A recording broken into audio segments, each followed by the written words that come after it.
a dar comienzo, si les parece. Los que vayan ingresando se sumarán cuando se sumen. Buenos días, buenas tardes, buenas noches, depende de la parte del mundo en la que se encuentren. Estamos en esta clase sincrónica, la clase número 3 dentro del eje 1, o 4 si contamos la clase de presentación, la tercera clase del eje La guerra como clave, acumulación, subjetividad y ensamblaje. La clase de hoy tiene por título Deuda y violencia, una lectura feminista, y habrán visto en el campus algunos materiales de bibliografía obligatoria de esta clase, que están apuntados allí, una lectura feminista de la deuda, y el artículo ¿De qué se trata la inclusión financiera?, artículo de Verónica Gago, de Lucy Caballero y de Celeste Perosino. Y justamente la clase de hoy cuenta con la presencia aquí en vivo de Verónica Gago y de Lucy Caballero. A modo de presentación, contarles que Verónica nació en Chivilcoy, en Argentina, que estudió Ciencias Políticas, se doctoró en Ciencias Sociales en la Universidad de Buenos Aires, donde hoy es docente. También enseña en la Universidad de San Martín, es investigadora del CONICET, formó parte del colectivo Situaciones y es parte también militante de nuestra editorial Tinta Limón y también del colectivo Ni Una Menos. Publicó varios libros, el primero de ellos, Controversia, una lengua del exilio, en el año 2012, editado por la Biblioteca Nacional. Luego el libro La razón neoliberal, economías barrocas y pragmática popular, en 2014, que aquí lo tengo. Pueden encontrar este material también en tintalimon.com.ar para descarga libre en el PDF, y quien quiera tenerlo en su versión impresa lo puede adquirir también. También es autora del libro La potencia feminista, que lo tengo por acá si el reflejo me lo permite, y coautora junto a Lucy Caballero del libro Una lectura feminista de la deuda, con la colaboración de la Fundación Rosa Luxemburgo para esta investigación y edición. También compiladora del libro 8M, Constelación Feminista, que lo tengo por acá. La Internacional Feminista del año 2020, que también lo tengo por acá. Y el año pasado salió ¿Quién le debe a quién?, ensayos transnacionales de desobediencia financiera, que es un libro compilado junto a Lucy Caballero y Silvia Federici, que lo tengo por acá, y con la participación de distintos colectivos y colectivas feministas de todo el mundo. Lucy Caballero es socióloga, nació en Herli, en la provincia de Buenos Aires, es investigadora de la Universidad de Buenos Aires. Los trabajos que está realizando abordan el vínculo entre deuda, capital ilegal y violencias, y justamente también forma parte de esta clase para poder llevar adelante esta perspectiva de deuda y violencia, una lectura feminista. Esto solo a modo de introducción y darles la bienvenida a Vero y Lucy para el encuentro de hoy, que va a constar de una exposición de ellas, luego un espacio para el intercambio, y recordando siempre también que la próxima clase también es sincrónica y tiene como eje las consultas y el intercambio y sus miradas a partir de lo que vienen vivenciando en estas primeras clases.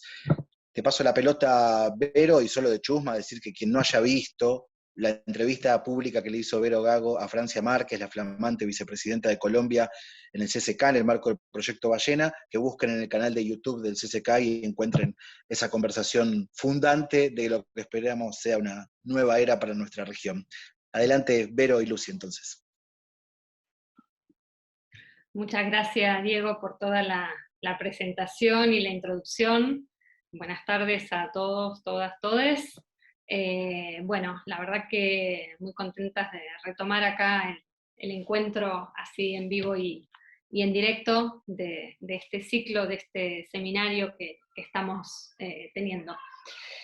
Bueno, hoy teníamos ganas nosotras de presentar los conceptos fundamentales de la investigación que venimos haciendo con Lucy, que se llama Una lectura feminista de la deuda, en este libro que hemos editado en 2 ediciones, porque la segunda recoge de alguna manera elementos que surgieron a partir de la primera presentación del libro, de la primera investigación, ya que el libro se convirtió en una herramienta para hacer talleres, formación en sindicatos, discusiones en distintos espacios militantes, académicos y, bueno, de diversa índole en nuestro país y también en algunos otros países. Entonces la segunda edición, que es la que seguramente pueden bajar o está como bibliografía, recoge también lo que suscitó el libro durante el 2019, ¿no? Que además, recordarán, era un año bastante particular en relación a corridas, aumento del precio del dólar y escenario electoral. Nada que nos suene muy extraño. Así que la idea sería presentar hoy esas hipótesis, y hemos agregado el texto que hicimos con una colega y compañera, Celeste Perosino, que lo que ha hecho es también compilar hipótesis que hemos trabajado en particular durante la pandemia, trabajando la noción de inclusión financiera, ¿no? ¿Qué había pasado con algunas propuestas de inclusión financiera durante la pandemia y cómo leer esos programas y esas propuestas de inclusión financiera haciendo conexión con lo que veníamos trabajando en relación a una lectura feminista de la deuda? El primer punto que yo querría poner, y para darle un contexto y también un link tal vez con quienes hayan podido mirar la clase anterior de Mauricio Lazzarato y algunos de sus planteos, es, bueno, justamente cómo la deuda o la cuestión de la deuda nos sirve para complejizar el diagnóstico de a qué llamamos violencia, ¿no? Me parece que ahí hay un punto que es clave de pensar la deuda como dispositivo de violencia y en qué sentido podemos hacerlo. La investigación que hicimos tiene, lo decimos, un marco de posibilidad y de inteligibilidad, que es el proceso político del feminismo en nuestro país en particular, del aprendizaje y del proceso de varios años de la huelga feminista, y me parece que ese también es un punto clave para hacer una suerte de contrapunto con algunas cosas que planteaba Mauricio en su clase anterior. Él decía, es imposible pensar ciertas categorías económicas sin evidenciar el trasfondo de derrota política que los hace posibles, audibles, inteligibles, ¿no? Él daba el ejemplo, bueno, no es concebible la idea de el empresario de sí mismo, o esa suerte de concepto fetiche de capital humano, sin pensar que lo que habilita esos conceptos es una derrota política de los años 70. Me parece que estaría interesante hacer el ejercicio de, bueno, qué podemos leer, los conceptos que estamos trayendo nosotras en relación a un momento que llamamos de auge del movimiento feminista, ¿no? Hacer ese primer contrapunto entre distintos procesos políticos, pero también especificar y subrayar esa relación entre, bueno, cómo vinculamos procesos políticos, momentos políticos, a la posibilidad de enunciación de ciertas categorías. Ese creo que es un punto que me gustaría dejar subrayado también en términos metodológicos, ¿no? Es decir, cómo pensamos los momentos políticos no solo como una suerte de contexto, ¿no?, que anunciamos o que lo nombramos para tenerlo en cuenta, sino cómo el proceso político y el momento político es fundamental a la hora de pensar con qué categorías estamos justamente leyendo una época, entendiendo un proceso y poniendo en juego una interpretación de lo que pasa. Entonces, en ese sentido, nosotras aclaramos en el libro que el marco de inteligibilidad, insisto, de la lectura de la deuda como lo hacemos, tiene que ver con la huelga feminista, y es lo que nos permite discutir las finanzas en términos de conflictividad. Y acá de nuevo vuelvo a una enunciación que hacía Mauricio, que es de nuevo un contrapunto. ¿Cómo pensamos las finanzas a la vez como un dispositivo, él decía, de pacificación? ¿Y qué significa pensarlas o abrirlas a un proceso de conflictividad también? No estoy oponiendo una cosa con la otra, porque después vamos a ver que efectivamente nosotras también trabajamos como en las finanzas hay las finanzas a partir del endeudamiento y sobreendeudamiento de los hogares, hay un dispositivo efectivo de pacificación, de intento de pacificación, pero lo que a nosotras desde un principio nos interesaba era abrir la discusión sobre cómo las finanzas se capilarizan, ¿no?, intervienen en la reproducción social, poniendo el énfasis en que la lectura la podemos hacer porque hay un momento de conflictividad política feminista, y porque ese punto de vista crítico sobre la financiarización de la vida cotidiana, que es otro de los términos que trabajamos, se hace desde la pregunta de cómo defender la autonomía económica, ¿no? Entonces, insisto con subrayar estos vínculos entre procesos políticos, momentos de apertura de conflictividad, inercias o tendencias a la pacificación, y cómo podemos ir trabajando estas conexiones para distintas coyunturas o distintos momentos, ¿no?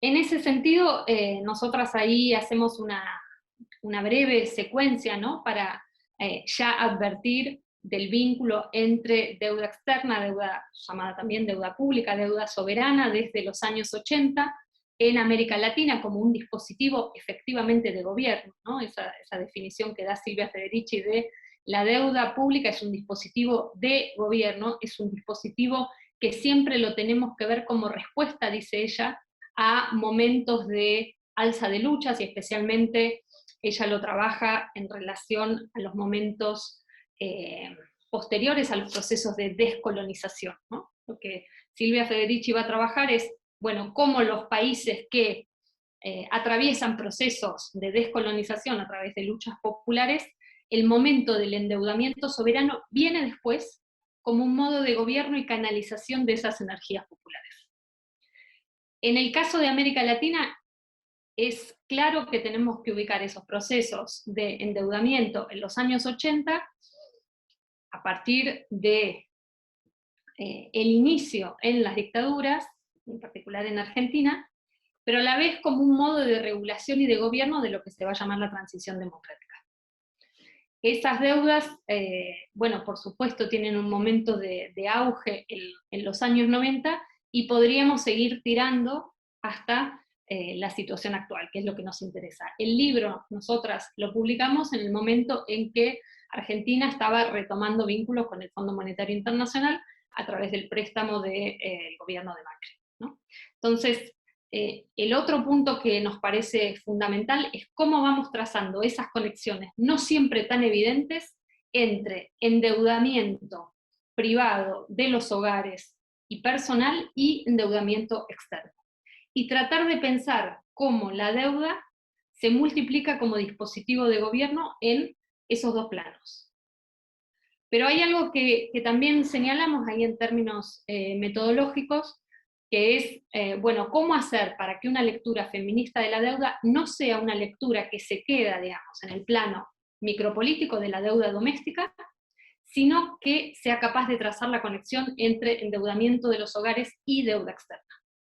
Es decir, no hacer una división y un reparto, ¿no?, de, bueno, los economistas de la macro se ocupan de la deuda externa, y una lectura feminista sería ocuparse solamente del endeudamiento de los hogares. A nosotras nos parecía que lo interesante es pensar incluso la deuda externa desde el punto de vista de cómo aparece en el endeudamiento de los hogares, ¿no? Es decir, ahí también invertir un poco la perspectiva, porque está claro que la deuda externa se derrama, decíamos nosotras, utilizando un poco de manera irónica ese verbo que se usa para anunciar o para esperar un efecto de derrame de las riquezas hacia los sectores menos pudientes. Lo que se derrama es la deuda, ¿no?, de la deuda pública a los hogares. Ahora, ¿cómo se puede entender lo que es la deuda pública desde la economía de los hogares endeudados?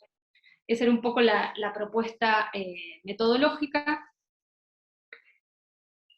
Y ahí hay una serie de puntos que nos parecían fundamentales, que tiene que ver justamente con vincular endeudamiento de los hogares con violencias machistas. Así, no es una relación evidente cómo trazar los vínculos para pensar qué tiene que ver el aumento de endeudamiento de los hogares con las violencias de género. Y a la vez, cómo hay un proceso político que que ha sido muy importante, y creo que en eso es bastante particular lo que ha pasado en el movimiento feminista en nuestro país, cómo hay un movimiento que nosotras en el libro llamamos sacar del closet a la deuda. Es decir, cómo hay un movimiento que permite hablar del endeudamiento quitándole la carga de vergüenza, de problema individual y de carga de responsabilización, especialmente de las mujeres a cargo de sus hogares, ¿no? De los hoy famosos hogares monomarentales. De todos esos elementos nos parecían clave para hacer esta suerte de desplazamiento metodológico, pero también para formular el problema de la deuda de una manera, insisto, en que esté conectado a una definición de las violencias, en particular a una posibilidad de comprender su vínculo con las violencias machistas, y por otro lado, y este es el tercer punto que me gustaría subrayar, a pensarlo en relación a las formas de explotación del trabajo.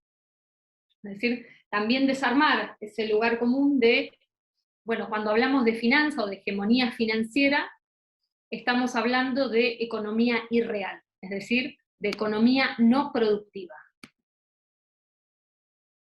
de economía que más bien es parasitaria y no tiene nada que ver con el trabajo.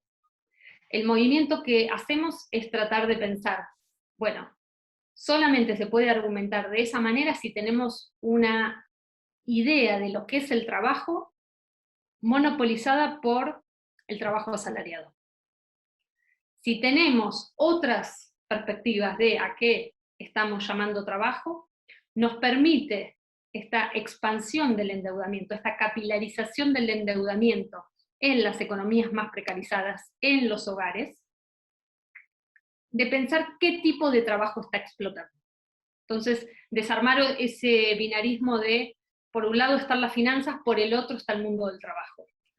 La finanza sería el mundo de lo no productivo versus el mundo laboral como lo productivo, ¿no? Entonces una es una economía ficticia y la otra es una economía real, ¿no? Son lugares un poco están instalados como una manera de contraponer finanzas y economía, entre comillas, productiva, ¿no? Lo que queríamos nosotras decir es, hay que pensar qué tipo de trabajo está explotando las finanzas, y por lo tanto, qué tipo de capacidad está teniendo las finanzas a través del endeudamiento de leer las nuevas formas laborales. Y especialmente de enjambrarse o enhebrarse con dinámicas de extrema precariedad del trabajo. Es decir, como si pudiésemos señalar una afinidad muy fuerte entre esta capilarización del endeudamiento y la precariedad laboral, ¿no? Para desarmar esa oposición entre finanzas versus trabajo. Lucy, no sé si querés... No, soy. Bueno, ahí hay algunos puntos que desde el principio los pusimos en discusión con un libro muy importante de Mauricio Lazarato, que tal vez conozcan, que se llama La fábrica del hombre endeudado, donde plantea justamente de manera interesante cómo la deuda se convierte en una suerte de dispositivo que aparece en distintos lugares y que de alguna manera reemplaza en el neoliberalismo cierta función que antes podía llegar a tener otras maneras de gobierno sobre el trabajo, pero postula una suerte de, para afirmar su tesis, postula una suerte de relación universal acreedor-deudor. Y lo que nosotras tratamos de hacer es, por supuesto, tomar su definición de la deuda como un dispositivo de explotación transversal, ¿no? Que intenta permanentemente capturar productividad, pero queríamos discutir esa idea de una figura universal del deudor que tiene una relación también universal con un acreedor, ¿no? Y entonces lo que nos interesó es pensar cómo actúa la deuda en particular como un modo de moralización cuando las principales endeudadas son mujeres, lesbianas, travestis y trans, cómo esas diferentes formas de explotación tienen que ver con relaciones de subordinación y por lo tanto con posibilidades de trabajo a futuro. Remarcar una instancia específica que tiene que ver con el vínculo entre deuda y trabajo reproductivo, y en particular entre deuda y cuidados.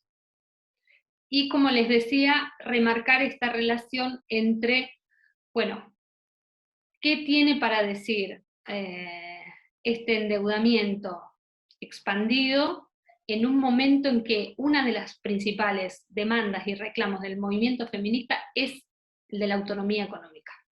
Es decir, cómo pensar en contrapunto esa expansión del endeudamiento, especialmente del endeudamiento cuya titularidad es de mujeres, cuando se ha puesto sobre la mesa, gracias a distintas iniciativas del movimiento feminista, la prioridad de la autonomía económica como un modo de confrontar las violencias.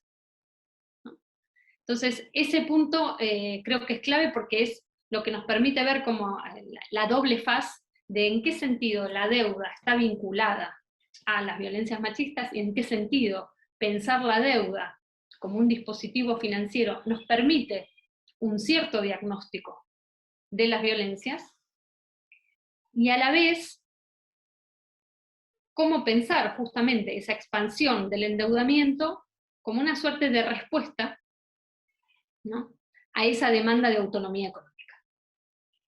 Esos puntos para nosotras fueron centrales porque la otra manera que hemos avanzado en esta investigación era justamente bajo la consigna de cómo ponerle cuerpo y territorio a la deuda, justamente cuando la deuda aparece como un dispositivo de abstracción, y por lo tanto parece tener una especie de libre circulación, ¿no? Como siempre las metáforas sobre las finanzas son una suerte de flujos que parecen completamente desarraigados, descorporalizados, ¿no? Este famoso hablan los mercados. Bueno, uno de los principios que insistíamos en términos metodológicos también era cómo ir detectando en qué territorios y en qué cuerpos aterrizaba esta deuda privada. La cuestión en este sentido quisiera remarcar y volver al punto del vínculo entre deuda y trabajo. ¿Por qué es el endeudamiento de los hogares una manera de pensar una relación con el trabajo?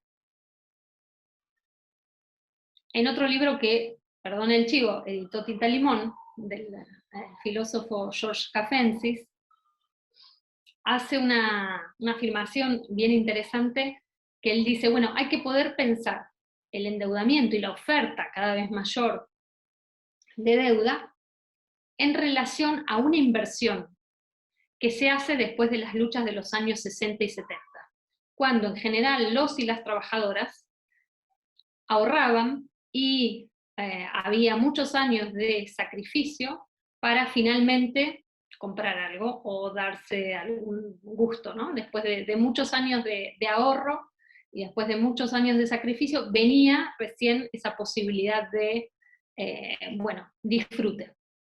Dice, lo que hace la deuda es invertir esa relación entre tiempo y disfrute.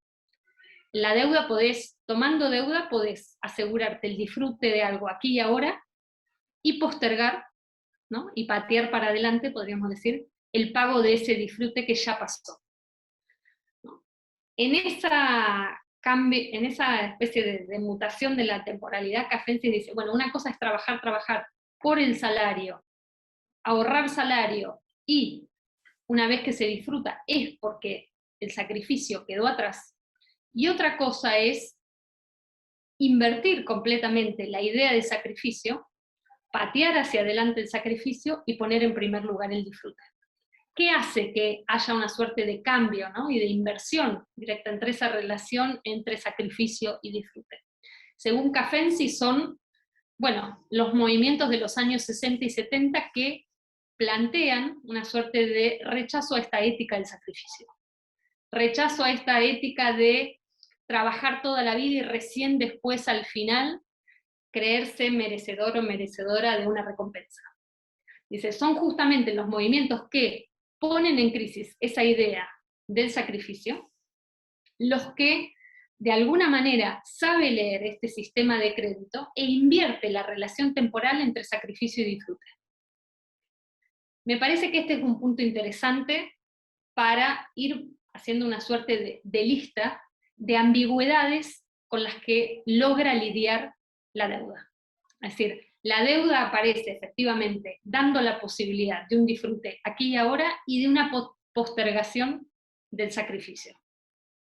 La deuda aparece resolviendo, en el caso de las economías de crisis, situaciones de emergencia aquí y ahora, y a la vez postergando ese pago, aun si ese pago al postergarse se hace cada vez más difícil y más costoso. Entonces hay una relación entre temporalidad, ¿no? Y contrapunto entre el dinero que obtenemos por el salario, que es efectivamente un dinero que obtenemos después de un trabajo ya realizado, ¿no? El salario que nos pagan a fin de mes es porque primero pusimos el trabajo primero lo pusimos gratis. Y lo que paga el salario es ese trabajo ya realizado. La deuda lo que hace es pagarte por un trabajo que todavía no hiciste. Esa inversión temporal, ese segundo momento de la inversión temporal, ¿no? Hablamos de un primero que cambia la relación entre sacrificio y disfrute. Este segundo, que es la relación entre tiempo pagado o tiempo por pagar, que se invierte entre salario y deuda, también es importante para pensar todos los dispositivos de ordenamiento y de control subjetivo que tiene que movilizar la deuda, porque está adelantando dinero por un trabajo que todavía no se hizo. Es decir, el trabajador o la trabajadora que cobra un salario, cuando cobra el salario, el esfuerzo ya lo hizo. No hay manera de que ese salario no esté remunerando algo que ya fue hecho, es decir, algo que pues, el patrón ya se aseguró de que ha sido realizado. Cuando el capital adelanta en forma de crédito dinero, tiene que asegurarse que ese dinero va a ser devuelto. Es decir, que la forma de comando que implica la deuda sobre el trabajo a futuro efectivamente se realice. Por eso son tan importantes todas las dinámicas de moralización, control y violencia sobre los deudores y las deudoras, porque tiene que haber un refuerzo en esa promesa de trabajo a realizar, porque el dinero ya se adelantó. Entonces, en estos dos clivajes, digamos, de cambio en la temporalidad sobre el trabajo y sobre la idea de goce y de disfrute, son bien importantes para entender o para empezar a problematizar cómo la deuda interviene en la subjetividad de los y las trabajadoras.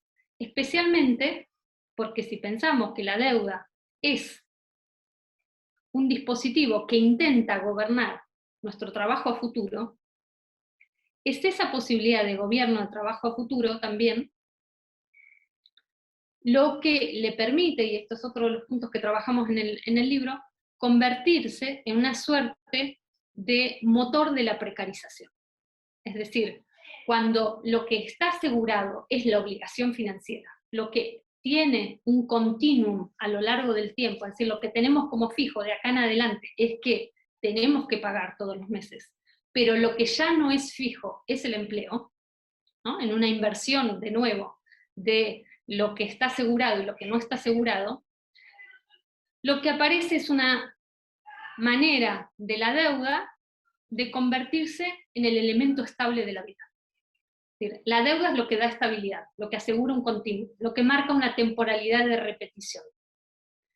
¿Cómo se vincula esa temporalidad de repetición, que ya no es la de un empleo que tenemos y que se nos asegura un sueldo a fin de mes, más o menos garantizado, ¿cómo se asegura ese continuum de la obligación financiera que vamos a pagar a fin de mes? Especialmente, y este es el caso que nosotros trabajamos, cuando en países como los nuestros hay en las últimas décadas una proliferación del endeudamiento a sectores no asalariados, ¿no? Este es el otro punto, me parece importante.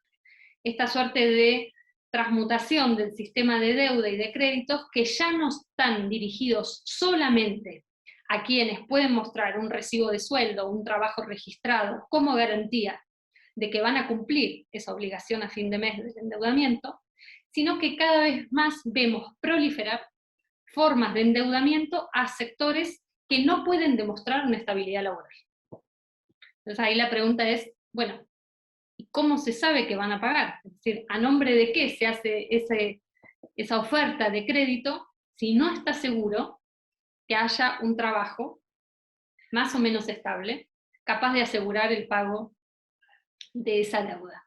Bueno, en ese sentido lo que hace la deuda, y ahí nosotras en el libro lo trabajamos así, a partir también de entrevistas con distintas compañeras e integrantes de distintas organizaciones y sindicatos, lo que hace la deuda es decir, bueno, no me importa de dónde venga el dinero que me vas a pagar, lo importante es que me pagues a fin de mes. Entonces, eso motoriza, ¿no?, esta suerte de proliferación de distintos ingresos. No es necesariamente un salario de un empleo más o menos estable, sino que lo que organiza es esta especie de autogestión de ingresos diversos para pagar a fin de mes la deuda. Entonces, es como si el capital financiero que está por detrás diría, no me importa de dónde viene el ingreso, no tiene por qué ser de un recibo de sueldo, de un empleo registrado, lo importante es que pagues a fin de mes. Eso produce una proliferación de distintas economías, incluso en América Latina en particular, una suerte de proliferación de las economías ilegales o ilegalizadas como proveedoras de efectivo a la hora de cumplir con la obligación financiera. Entonces ahí hay otro vínculo que es muy importante, que es el entre endeudamiento y expansión de las economías ilegales o ilegalizadas. Endeudamiento y dinamismo de la precarización laboral.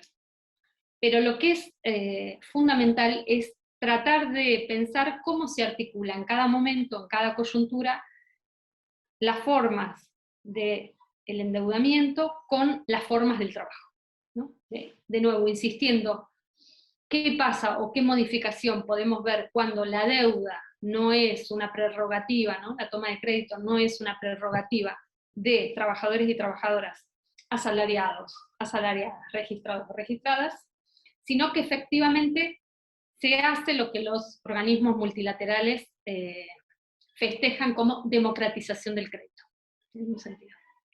¿Y qué formas de democratización del crédito son esas? Y esas son un poco las que queremos criticar en el libro, que son justamente accesibles desde un punto de vista, ¿no? Empiezan a aparecer en distintos lugares, no hay que ir a un banco para tomar un crédito, pero que, sin embargo, son aquellas que cobran tasas de interés altísimas, ¿no? Y ahí también otro de los puntos que está ahí en discusión es qué expresa esa tasa de interés. ¿Cómo podemos leer esa tasa de interés si no la leemos como un tecnicismo, ¿no? Bueno, simplemente es que si tomamos un crédito con tarjeta naranja o en la cadena de ropa deportiva, bueno, es obvio que va a salir más caro. ¿Por qué es obvio que va a salir más caro? ¿Cómo podemos pensar que esa tasa de interés es una manera de pensar hoy la medición de las formas de explotación de distintos sectores? ¿Y por qué esa tasa de interés tiene por detrás una categorización moral de que cuando se presta a los sectores populares se está prestando a sectores riesgosos? Aun cuando los índices de devolución, ¿no?, hacen ver en términos empíricos que son los sectores que más devuelven, que son más cumplidores respecto de la obligación financiera. bueno, lo que está operando ahí es justamente que calificar a ciertos sectores como sectores riesgosos es al mismo tiempo una categoría moral, es una categoría política, pero es lo que permite legalmente a ciertas arquitecturas financieras cobrar mayor tasa de interés por una regulación del Banco Central, ¿no? Entonces, ver la conexión que hay entre esta producción de una categoría que es política, que es moral, que es económica, y que al mismo tiempo tiene una traducción en términos legales, es otra manera de tratar de pensar y de desarmar, bueno, algo que a primera vista puede parecer como algo técnico, como un detalle, que es la tasa de interés, y que, bueno, nos da un montón de información de cuáles son los sectores endeudados, qué tipo de deuda es la que aparece como accesible para ciertos sectores, y cuál es la relación entre estas arquitecturas de endeudamiento y precarización del trabajo, ¿no? Estos son algunos de los puntos que articulamos en el trabajo, y que permiten, me parece, tratar de pensar el otro plano, que para nosotras es fundamental, que es cómo se vincula la deuda y la reproducción social. Y cómo, nosotras ahí hablamos también en el libro que compilamos con Silvia Federici, de una colonización financiera de la reproducción social. Es decir, ¿qué significa que en las situaciones de precariedad y de empobrecimiento acelerado en la que estamos, y cuando eso se repite en distintas coyunturas y momentos históricos, la deuda es lo que va a garantizar la compra de alimentos, de medicamentos, y el pago de alquileres y de los servicios de las casas, ¿no? Es decir, se financia con deuda, lo que podríamos decir, la reproducción social elemental. Esto también me parece que es un punto importante que redetermina y nos obliga a repensar la noción misma de ingreso y salario, porque, bueno, en la definición tradicional, salario es lo que debería garantizar la reproducción de la fuerza de trabajo. ¿Qué pasa en un momento histórico en el que el salario ya no garantiza eso? ¿No? Y ahí podemos abrir toda esta discusión a estas categorías que hoy están discutiéndose, de trabajadores y trabajadoras pobres, trabajadores que incluso teniendo ingresos o salarios están justamente por debajo de la línea de pobreza, etcétera, ¿no? ¿Qué pasa cuando la función del salario como garantía de la reproducción social ya no está? Y eso es lo que explica que el endeudamiento se convierta en un endeudamiento compulsivo obligatorio. Es una forma de completar ingresos, pero no para afrontar algún gasto excepcional o para, podríamos decir, adquirir algún bien de larga duración o comprarse una casa, por ejemplo, sino que la deuda se convierte en un complemento necesario de los ingresos para garantizar la reproducción social, ¿no? Y la pregunta es, bueno, ¿de qué manera, cómo podemos investigar las maneras en que el endeudamiento avanza sobre la reproducción social al punto de convertir a la deuda en un instrumento básico para la vida cotidiana? ¿Sí? Es decir, no hay una elección de endeudarse, sino que no queda otra que pagar en cuotas, por ejemplo, la compra de comidas o la compra o el pago de las facturas de servicios, porque ya se sabe que los ingresos que tenemos no van a ser suficientes para pagar todo de una sola vez, ¿no? Entonces, ¿cómo se da el proceso en el cual el endeudamiento se vuelve compulsivo? ¿Qué dinámicas de empobrecimiento son necesarias para que esa deuda se convierta en un elemento obligatorio y compulsivo? ¿Cómo la deuda se convierte en una suerte de elemento, bueno, se decía capilar, ¿no? Hay una suerte de difusión molecular, podemos decir, del endeudamiento para garantizar la reproducción social? ¿Y en qué sentido podemos discutir cómo avanza la dinámica financiera sobre áreas, como las de la reproducción social, que antes parecía estar por lo menos a salvo o aparte de los dispositivos financieros, ¿no? Entonces, esa es la idea de la figura de la colonización, ¿no? Que no es una figura metafórica, es justamente cómo las finanzas logran capturar y expandir las fronteras de valorización en espacios y en áreas de la vida que parecían preservadas, ¿no?, de la valorización financiera. En ese sentido, si les interesa este tema, o si han estado siguiendo algo de este tema, habrán visto que en los últimos tiempos hay una suerte de multiplicación, ¿no?, de medir el endeudamiento de los hogares, especialmente endeudamiento de las mujeres. ¿Por qué? Y bueno, porque se convirtió en un índice fundamental para entender la pobreza. O sea, la pobreza es no solo por pobreza de ingresos, sino por crecimiento de deuda, ¿no? Como si estuviésemos leyendo el lado negativo ya de los ingresos. O sea, no solo es la insuficiencia de ingresos, sino el crecimiento de deuda, como vectores fundamentales para entender de qué tipo de pobreza estamos hablando.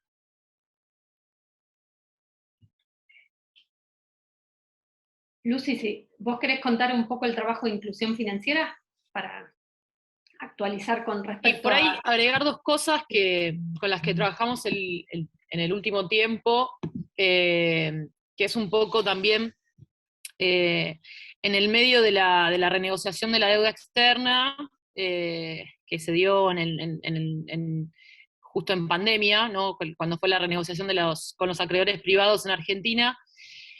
Había dos conceptos que estaban incluso en los documentos del Fondo Monetario, asociados digamos, a un lenguaje de género en los programas del Fondo Monetario, que tenían que ver justamente asociar la inclusión financiera con la autonomía económica de los sectores vulnerables, entre comillas, donde entran mujeres, etcétera, y la discusión sobre el fomento de la participación laboral. Entonces, un poco discutiendo esas dos variables, dos índices que se toman como asociados a autonomía económica, participación laboral e inclusión financiera, armamos una investigación en pandemia con la hipótesis de que la pandemia se estaba transformando, se transformó en un laboratorio financiero, ¿no?, que cambiaron dinámicas, se reconfiguraron dinámicas financieras en la pandemia, y rastreando, ¿no?, esta discusión de, bueno, qué estaba pasando en las casas, en ese refugio que se transformó la casa en la pandemia para aquellos que tenían casa. Y lo que vimos justamente en esa pandemia, primero es un discurso oficial muy digamos, a partir de lo que fueron las transferencias masivas de ingresos, ¿no? Una ampliación de la bancarización, ¿no?, y de la bancarización a amplios sectores de la sociedad que percibieron ingresos de emergencia durante la pandemia, y justamente una idea de inclusión financiera que lo que no tenía en cuenta es, primero, en qué condiciones se da esa inclusión financiera, cuáles son las condiciones de permanencia en el sistema financiero, y qué pasa cuando una vez que ese ingreso de emergencia se discontinúa, ¿no? Como en el caso de Argentina, que el ingreso de emergencia que se dio en la pandemia se discontinuó a pedido del Fondo Monetario, pero que al mismo tiempo el sistema financiero había adquirido una cantidad de información de un montón de población que estaba por fuera de la bancarización, y también cuestionando la idea de la bancarización, porque justamente lo que se da es que hay población que ya está endeudada sin estar bancarizada, ¿no?, endeudada en circuitos informales, sin necesidad de estar bancarizada en un circuito formal. Entonces, rastreamos las dinámicas financieras en la pandemia a partir de varias hipótesis. Una de ellas fue justamente esta discusión de poner una perspectiva crítica a la asociación de autonomía económica igual inclusión financiera, poniendo estas 3 preguntas: en qué condiciones se incluye financieramente, que generalmente son condiciones de mucha precariedad; cuál es la permanencia en el sistema financiero, es decir, qué pasa después de esa inclusión, qué pasa con esos datos después de la inclusión, y justamente poniendo en crisis esta idea de inclusión, cuando muchas veces la deuda informal aparece antes que el sistema financiero formal. Y lo que vimos que sucedió en la pandemia fue, por un lado, esta expansión de la inclusión financiera, que por supuesto tiene un lado, no es, por supuesto que operativizó la llegada del Estado a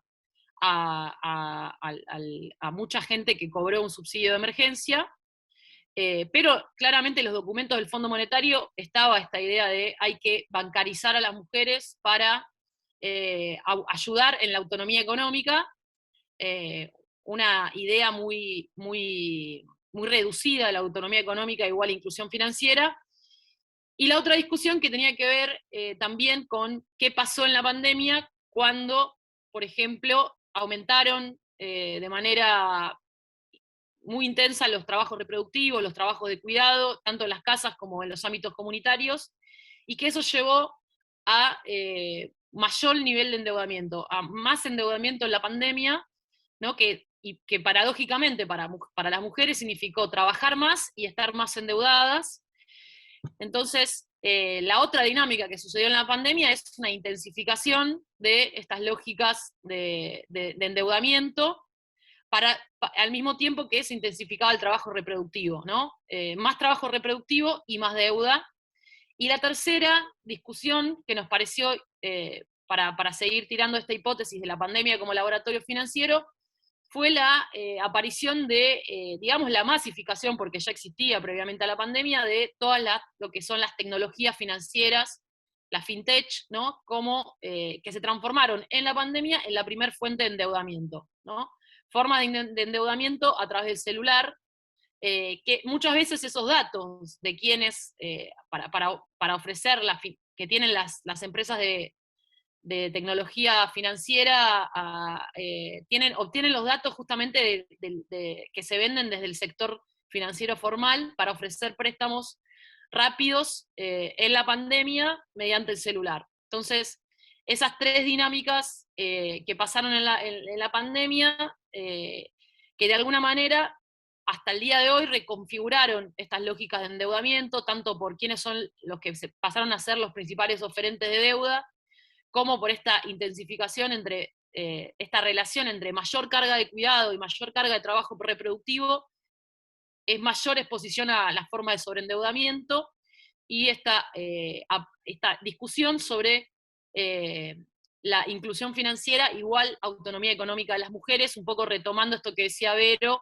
de cómo hubo una respuesta clarísima desde los organismos financieros internacionales, que fue tomada bastante críticamente desde ciertos discursos oficiales, de responder a un deseo de autonomía económica que había sido expresado por los movimientos feministas en las calles y diferentes instancias, con mayor oferta de productos financieros, incluso y haciendo esta asociación entre inclusión financiera y autonomía económica de las mujeres. Pero lo que se verifica cuando vas a hacer el trabajo, que es un trabajo militante, es que en esas trayectorias vitales y en esas trayectorias de vida lo que aparece es que muchas veces la deuda aparece antes que la inclusión financiera, y que incluso la inclusión financiera lo que hace es dinamizar la toma de deuda, cuando en el mejor de los casos los subsidios no alcanzan, o incluso cuando los subsidios son discontinuos. Entonces esa fue un poco la investigación que hicimos en pandemia, que van a encontrar en el artículo que está escrito con Celeste Perosino, para poner algunos puntos de discusión sobre todo porque hay todo un avance de un lenguaje de género desde los organismos internacionales, que incluso se mete con la discusión de violencia, ¿no? Proponer la inclusión financiera como forma de prevención de la violencia machistas. Gracias, Lucy, y gracias, Vero. Antes de abrir una zona de preguntas y de intervenciones, 2 cosas que me gustaría comentar. Por un lado, con este último tramo en que Lucy hablaba de la casa que se transformada en la pandemia como un sitio predilecto para experimentaciones del capital, podríamos decir, hay un flamante libro que mañana va a estar ya empezando a distribuirse en papel, que es La Casa como Laboratorio, ¿sí? Finanzas, Vivienda y Trabajo Esencial, que es este último tramo de la investigación de Lucy y de Vero, y que ya se pueden descargar en PDF justamente de la página de Claxo, material para esta última parte que comentaba Lucy. Yo abro una cuestión, por ahí no para responderla, digamos, y después sí abrimos a comentarios o preguntas que puedan tener, pero pensaba que en el contexto de mapas de guerra, que estamos en esta cursada, en este diploma, lo difícil que es leer la guerra en todo esto, cuando muchas veces la asunción de deuda se vive desde la culpa o incluso se terceriza al enemigo en un punto, ¿no? Porque yo me endeudo con un organismo, pero no combato contra ese organismo con el que yo me estoy endeudando, sino que termino en guerra posiblemente con un pariente, un vecino o alguien que me está ayudando a pagar esa deuda que tengo, ¿no? Como una guerra que termina implosionando al interior de las familias, de los hogares, de los vínculos afectivos, y que nunca dirige, de algún modo, sus misiles o sus defensas a los organismos con los cuales nos endeudamos. Solo para poner en el marco un poco de estas concepciones de guerra amplias que están apareciendo en la cursada, ¿no? Bueno, quien quiera intervenir con alguna pregunta o algún comentario es más que bienvenido.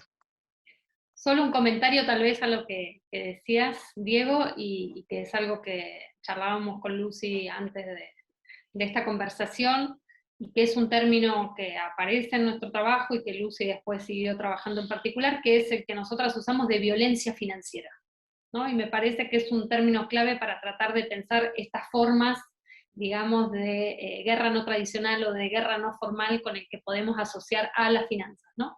Y de qué tipo justamente de estallido de vínculos y de explotación de vínculos se nutren las finanzas, también cuáles son los esquemas de violencia que implica esta conexión que mencionaba entre economías ilegales o ilegalizadas y obligación financiera, y también las maneras en que habilitan y al mismo tiempo deshabilitan formas de autonomía económica, las deudas para sostener la vida cotidiana, que a veces sirven para fugar de una situación violenta, pero al mismo tiempo reproducen una estructura de violencia financiera muy fuerte, ¿no? Entonces, creo que ahí hay una clave importante para vincular este mapa de guerras, como lo planteabas, en relación a tratar de especificar qué tipo de violencia es la violencia financiera. Me parece que esa es una pregunta que podemos hacer.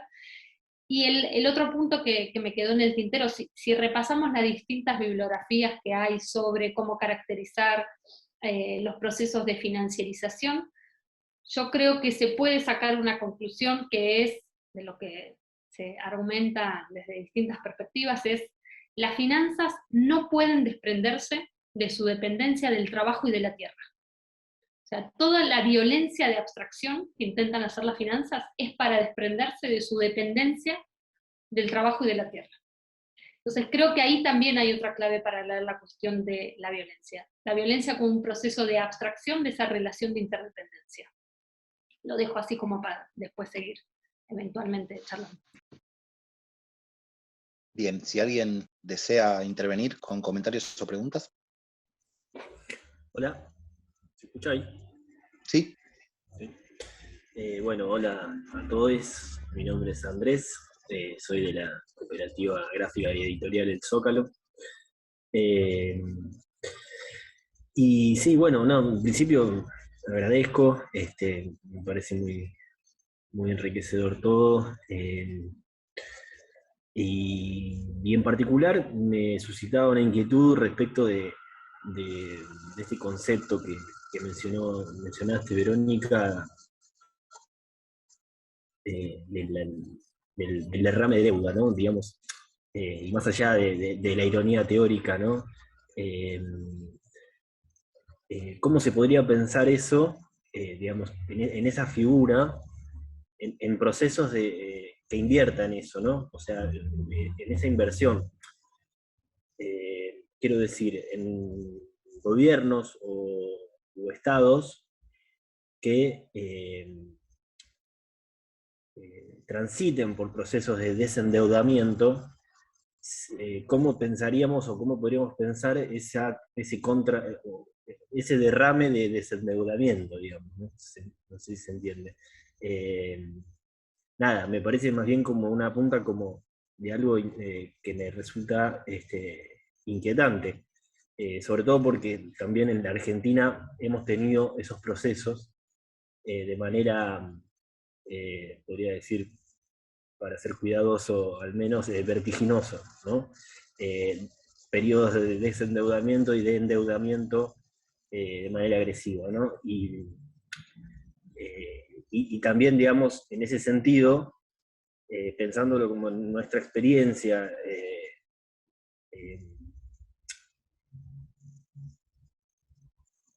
digo, no lo tengo resuelto, ¿no? Pero tengo que pensarlo, o sea, tendría que pensar cómo fueron esos procesos en relación a la deuda propia, es decir, a nuestra deuda con el Estado, porque además también como cooperativa tenemos acceso a crédito eh, en general con instituciones del Estado, también con privados, como por ejemplo con un banco, como el Credit Coop, ¿no? Hay otros entramados, digamos. Eh, pero me resultaría interesante poder trabajar sobre esa idea de cómo es durante procesos de desendeudamiento de la deuda pública o de endeudamiento, digamos, cómo funciona ese contraderrame, digamos, ¿no?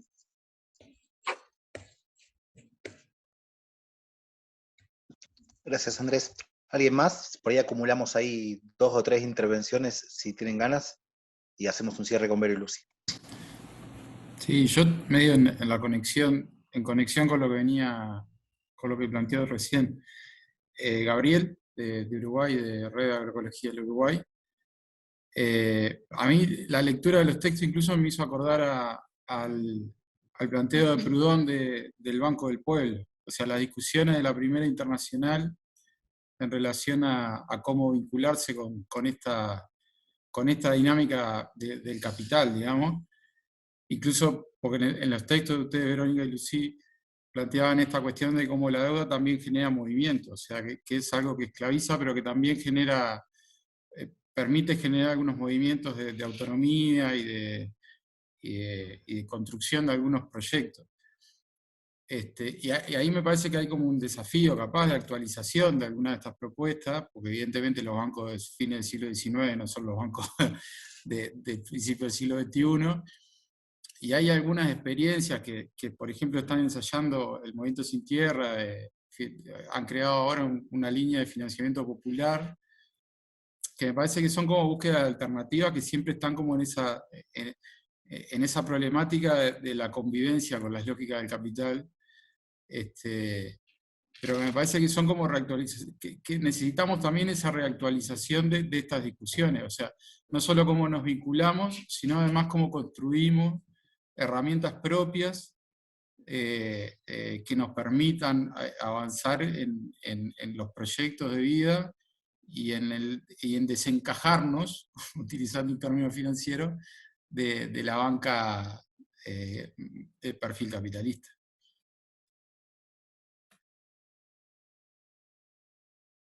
Gracias, Gabriel. ¿Alguna otra pregunta o comentario? ¿Me escuchan? Sí. Bueno, yo quería aportar un poco sobre la experiencia de México en cuestión de la endeudamiento ilegal, sobre todo porque hay un fenómeno muy importante, bastante crudo, bastante cruel y bastante violento que se vive a partir de este endeudamiento eh, para poder conseguir la canasta básica, que es cómo los grupos delictivos, hablando de narcotráfico, se han vuelto como estos bancos informales a partir a los cuales la gente común que no tiene como los requisitos básicos para pedir un préstamo en el banco, acude a estos grupos criminales para poder subsistir y pagar la canasta básica del día. Y al final, pues ese endeudamiento no solamente es que las tasas de interés son de cobro diario y con una tasa de interés súper alta, sino que también hay una exposición a una violencia que es muchísimo más cruda que la del banco, ¿no? Estamos hablando de amenazas de muerte, de asesinatos, pues de todo esto, de lo que están dotados estos grupos criminales. Entonces me parece muy interesante hablar de las dinámicas de endeudamiento y de las formas en las que el capital financiariza los procesos básicos de subsistencia del capital humano, porque al final del día en México, como tenemos este fenómeno tan crudo y tan fuerte que es el narcotráfico, también se han reconfigurado estos grupos criminales para entrar a los procesos de financiarización y de endeudamiento, volviéndose bancos informales que prestan grandes cantidades de dinero a grupos poblacionales precarizados, y al final sus ganancias son enormes, ¿no? Y no solamente porque pueden hacerlo agarrándose el brazo de la violencia que pueden generar, sino también de otro proceso que se vive, que no sé si lo estén viviendo en otros países de América Latina, pero que al menos en México igual en ciertas zonas muy precarizadas llegan estos grupos delictivos y empiezan a cobrar uso de suelo a establecimientos ya abiertos, por ejemplo, una farmacia o alguna tienda que ya llevan muchos años abiertas en esa colonia o en ese pequeño barrio. Llegan estos grupos delictivos y empiezan a cobrar uso de suelo.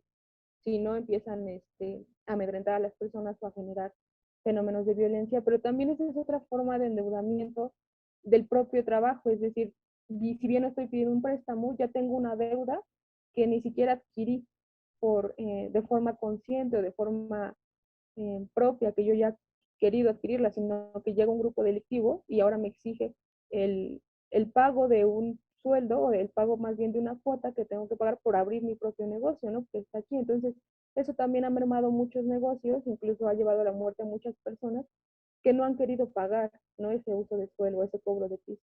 Entonces, una parte de, esta es la reflexión, pero también la pregunta es si ustedes han abordado un poco de ese tema de cómo el narcotráfico también juega un papel fundamental en estos procesos de endeudamiento en América Latina. Gracias, Ivonne. Vas a tener que estar en la clase que viene para seguir ahondando en toda esa experiencia. Interesante escucharla desde acá. Bueno, hay dos personas más para intervenir. Les voy a pedir que hagan el comentario y cerramos con Vero y con Lucy. Pato Azócar primero y Nicolás Luna después.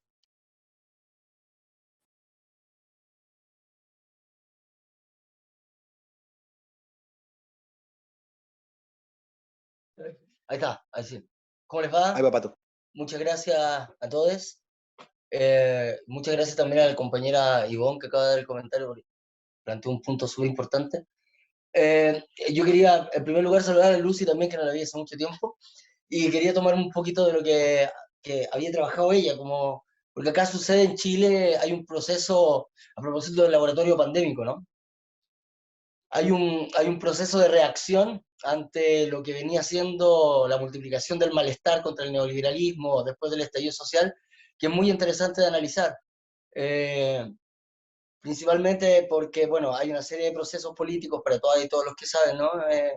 Que van transformando los pilares sustanciales del neoliberalismo en Chile, principalmente el sistema de capitalización individual, donde se pone atención durante mucho tiempo, ¿cierto? Las AFP, que son las administradoras de los fondos de pensiones. Durante la pandemia es sobre la discusión en torno a quién le pertenece el dinero de los fondos previsionales que se concentra toda la discusión política.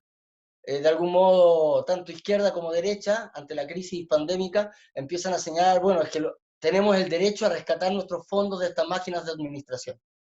Entonces, tanto izquierda como derecha, por un lado, se movilizan en torno a la devolución de los fondos de pensiones y a la posibilidad de que cada uno y cada uno de nosotros pudiera hacer lo que fuere con su dinero de futuro. Parte importante de los resultados de esta política es que parte importante de los chilenos pudo subsanar la mayoría de las deudas que tenía. O sea, esta política crítica inicialmente contra el modelo de pensiones, contra el fondo de capitalización individual, lo que hace es resolver la deuda que tenía la mitad del país con distintos monopolios bancarizados. Pero por otro lado, también en términos morales, vuelve a movilizar de algún modo el deseo de propiedad individual, ¿sí? Y eso es muy interesante porque la televisión después empieza a mostrar cómo la gente antes de la pandemia, después de que se agolpaba en las calles contra el neoliberalismo, se comienza a agolpar contra los centros, los shoppings, los malls, ¿no? Porque la gente tenía miedo al desabastecimiento provocado por la pandemia. Entonces hay una suerte de movilización que creo que es muy interesante de analizar en el caso chileno en ese sentido. Porque por un lado está toda la dimensión financiera y económica, pero por otro lado hay una reacción moral, ¿sí?, del gran empresariado con respecto a las masas para poder volver a activar por un lado, desactivar el malestar contra el neoliberalismo y por otro lado, activar un deseo de administración y de gestión de la capitalización individual. Entonces, quería como plantear ese elemento a propósito de lo que decía Lucy, ¿no? Que me pareció crucial, como a partir de la negociación política también y de la reacción moral del neoliberalismo ante la crisis del modelo en Chile. Gracias, Pato y compañía. Gran método para combatir la deuda, juntarse muchos en una sola computadora. Una gran manera de que valga menos el asunto. Bueno, Nico Luna, última intervención y cierran Vero y Lucy.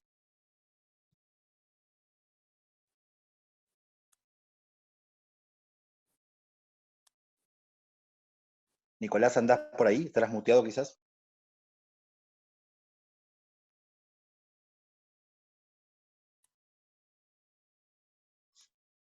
Bueno, si Nicolás no está, Vero, Lucy, ¿andan por ahí? Ahí está. Bueno, un saludo ahí. Ahí habló alguien. Sí. ¿Ahí escucha el micrófono? Ahí está, Nicolás. Sí. Bien, perdón, bueno, no estoy sin cámara en esta compu. No, me había quedado interesado en el tema de que planteaban que luego de los procesos de desendeudamiento que muchos países latinoamericanos pasaron, fundamentalmente lo podemos ver en lo que el periodo después de los estallidos en Argentina del 2001 y en la región en general. Después vino un proceso de reendeudamiento que se viene dando en diferentes países. ¿Cómo piensan que el resurgir por ahí ahora de algunos gobiernos populares, como es, bueno, en el caso de Chile, posiblemente Lula, ahora en las próximas elecciones, en el caso de Colombia, cómo van a enfrentarse a este nuevo proceso de reendeudamiento y cuál va a ser o cuál se puede pensar cuál sería la respuesta del mismo capital financiero a este nuevo resurgir o esta segunda ola de gobiernos más populares o gobiernos que tienen otro tipo de agenda más alejada de esta agenda de los 80, de los 90, donde era predominante las ideas neoliberales, ¿no? Gracias, Nicolás. Ahora sí, Lucy. No, primero un saludo a los compañeros de Chile, que hace un montón que no los veo, hace como 2 rebeliones que no nos vemos. 2 rebeliones en Chile y 5 ministros de Economía que no nos vemos.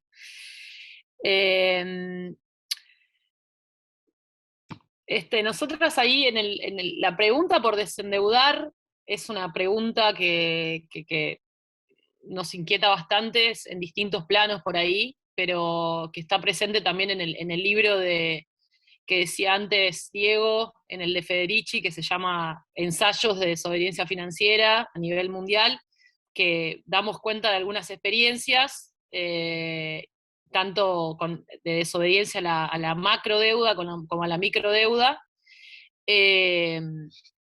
Pero bueno, primero me parece que la primera operación un poco del libro es como, de los libros, es abrir un poco la idea del desendeudamiento a partir de pensar todas las dimensiones que están implicadas en el endeudamiento, ¿no?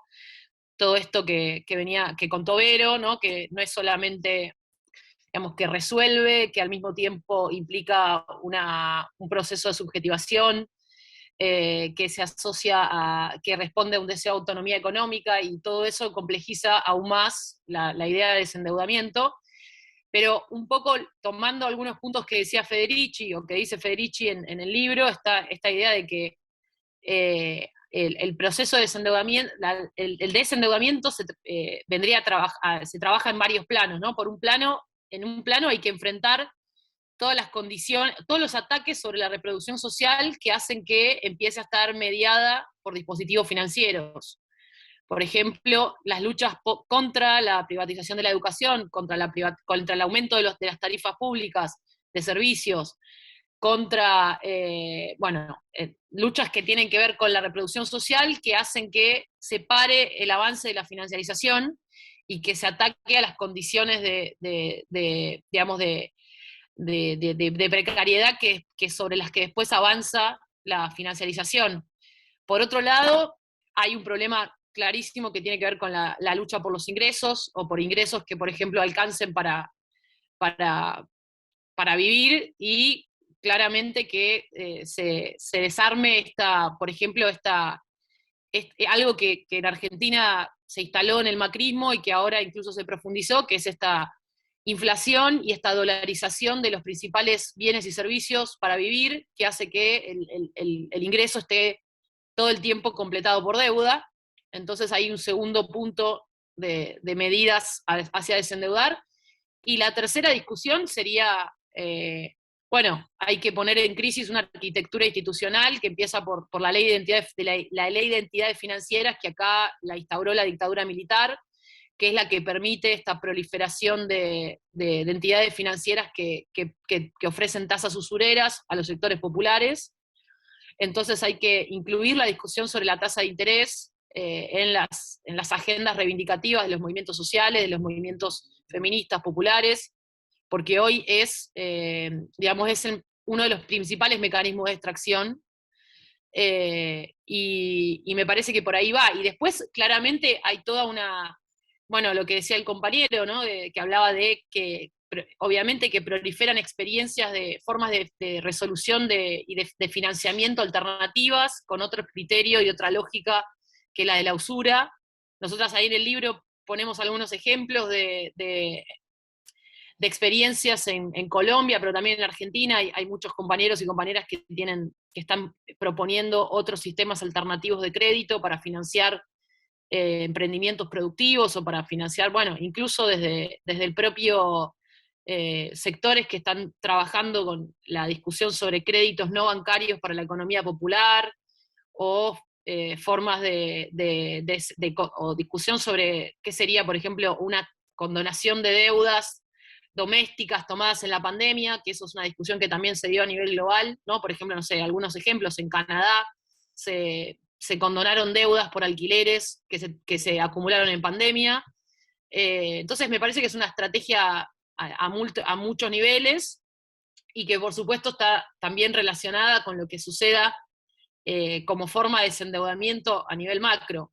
Ahí, bueno, me parece que es una discusión que atraviesa todos los gobiernos de la región y todos los movimientos populares que tienen algún interés en discutir.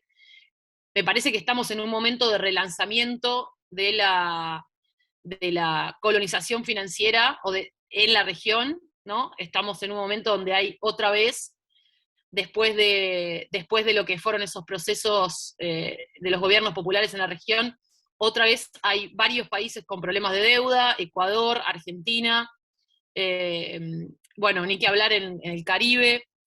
Hay un intento de recolonización del continente a través de la deuda, y hoy, el otro día, escuchaba a un economista compañero que decía que si la deuda, si en la época del consenso de Washington la deuda se utilizó para privatizar empresas de servicios públicos en la región, hoy es directamente la manera en que se disputan los recursos naturales. Se ofrece deuda, se endeuda a los países para después discutir la propiedad de litio, la propiedad de la tierra. Entonces, yo no sé en qué plan. A ver, hay muchos referentes regionales que están proponiendo, primero, como primera estrategia en un plano internacional, volver a editar cosas que se dieron en los 80, como fueron la unión de los países acreedores, que después igual fracasó, ¿no? Pero hubo un intento de agruparse, de agrupar a los países deudores. Entonces hay algunos referentes, por ejemplo en Ecuador está Andrés Arauz hablando de que hay que reeditar una unión de países deudores en Latinoamérica para ir a negociar desde ahí. Hay que discutir una arquitectura financiera a nivel regional, que puede incluir, no sé, moneda común, o volver a la discusión de qué sería hoy un Banco del Sur, para blindar de reservas países que caen recurrentemente en endeudamiento a partir de de una vulnerabilidad de la balanza de pagos ante procesos especulativos como los que hay ahora. Ahora recordemos que Estados Unidos subió la tasa de interés y que está viendo una salida masiva de capitales desde la región hacia Estados Unidos, y eso hace que muchos países empiecen a estar en crisis de deuda.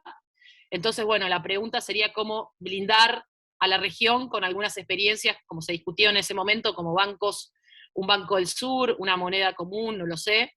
Pero bueno, me parece que todo eso va a pasar en la medida en que sigan, en que se siga impulsando la discusión desde los movimientos sociales y en la medida en que se siga recuperando el gobierno de parte de experiencias, por lo menos de ensayos que aspiren a tener otro tipo de políticas que las neoliberales. Yo dejaría ahí, no sé si, Vero, vos este tema lo pudiste pensar o lo pudiste discutir, por ejemplo, leyendo el programa de lo que proponen en Colombia, pero me parece que va un poco por ahí.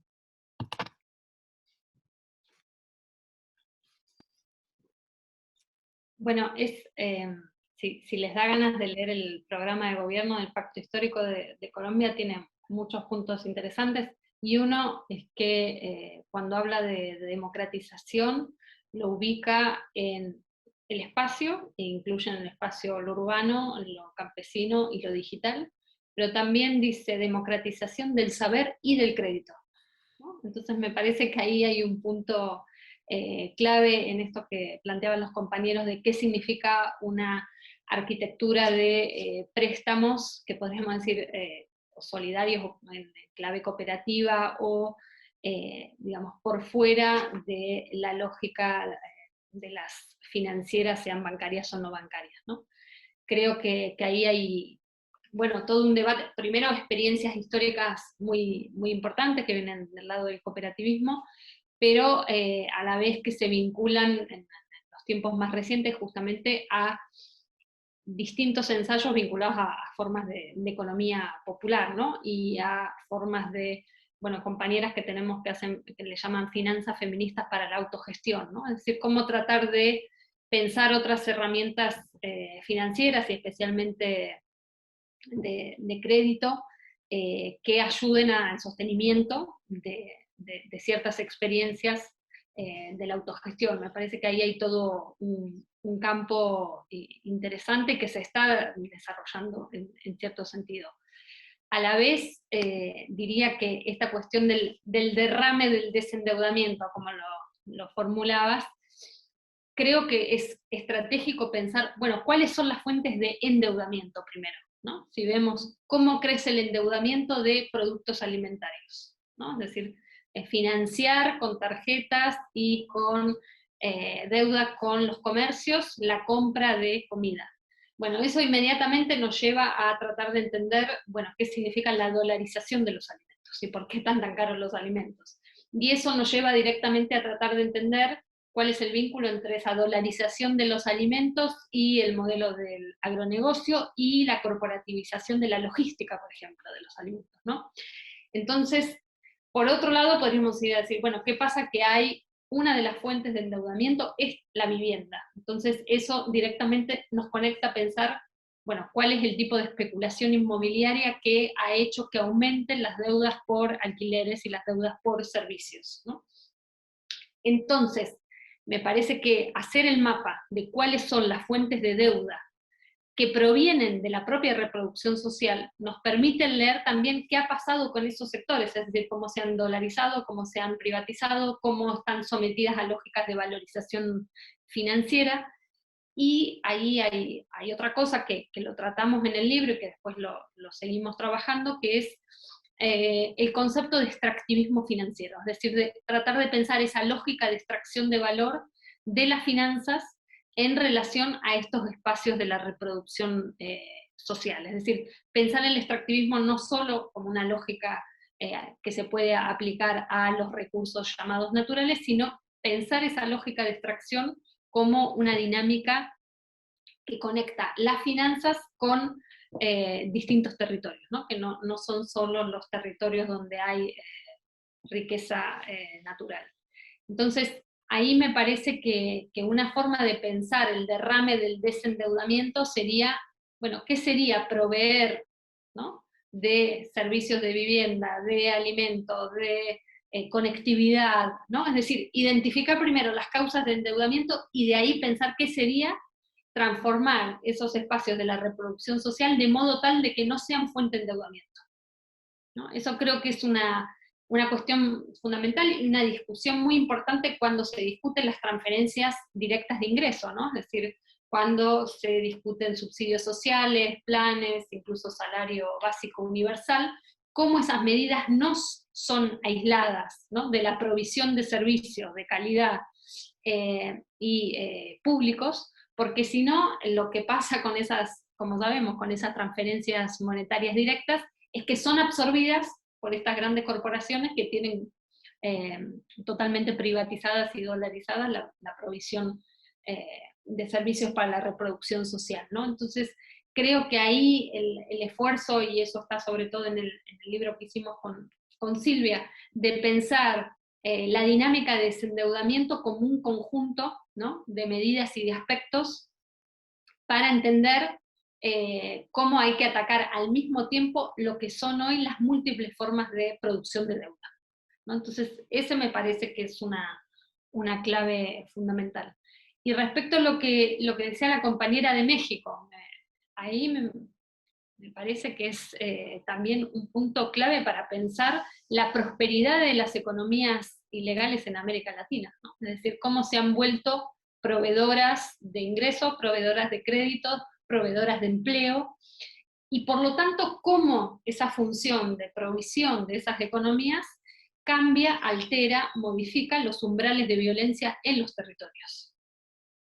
Entonces, ahí me parece que es también muy importante asociar esas formas en que estas economías logran gestionar, ¿no?, la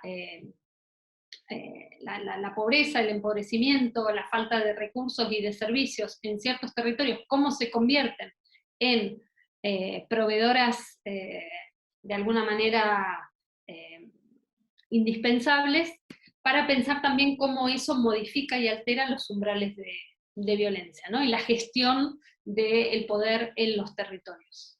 Creo que hay trabajos bien interesantes sobre esto en Brasil, seguramente en México también, conozco más de Brasil, pero ahí lo que vemos es de nuevo cómo la economía de la deuda, que por un lado produce una proletarización de nuevo tipo, es decir, la condición de trabajadores y trabajadoras en relación a la deuda es otra condición proletaria, ¿no? Tenemos que poder pensar qué significa ser trabajador y trabajadora cuando lo que organiza la explotación del trabajo es el hecho de estar endeudado y endeudada, ¿no? Entonces ahí me parece que hay una hipótesis fuerte, tratar de pensar cómo se modifica, cómo cambia la condición proletaria cuando está definida por esa condición de endeudamiento.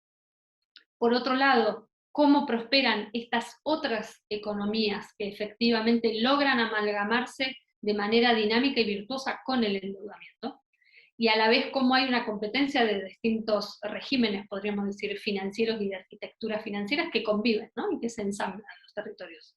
Incluso muchas veces esas fuentes ilegales de financiamiento pasan a blanquearse, entre comillas, por la connotación que tiene ese verbo, porque, bueno, pasan a pagar deuda legal, ¿no? Entonces es un circuito también de blancamiento de ciertos flujos.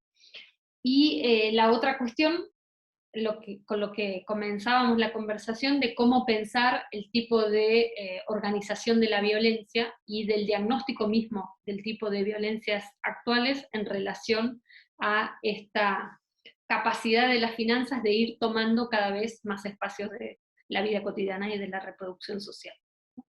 Creo que esos son algunos puntos que nos permiten también estos puntos en torno a estos mapas de la guerra. Bueno, gracias Verónica Gago y Lucy Caballero, hoy a cargo de esta clase número 3, Deuda y Violencia, una lectura feminista. Recuerden que hay bibliografía obligatoria de esta clase, que es una lectura feminista de la deuda, y el artículo de qué se trata la inclusión financiera de Vero, Lucy y Celeste Perosino. Con esta clase cierran los contenidos del eje 1, que es la guerra como clave, acumulación, subjetividad y ensamblaje. La clase que viene, recordamos que es sincrónica, es presencial y es fundamental que puedan estar porque va a ser a partir de sus preguntas, sus experiencias, sus comentarios que se va a armar la clase, el encuentro que viene. Así que traigan todas las consultas para que se pueda llevar adelante ese encuentro a las 7 de la tarde del jueves que viene. Muchísimas gracias a todos y a todas, que tengan buenos días, buenas tardes y buenas noches. Hasta luego, nos vemos. Gracias. Chao, buenas Gracias. noches.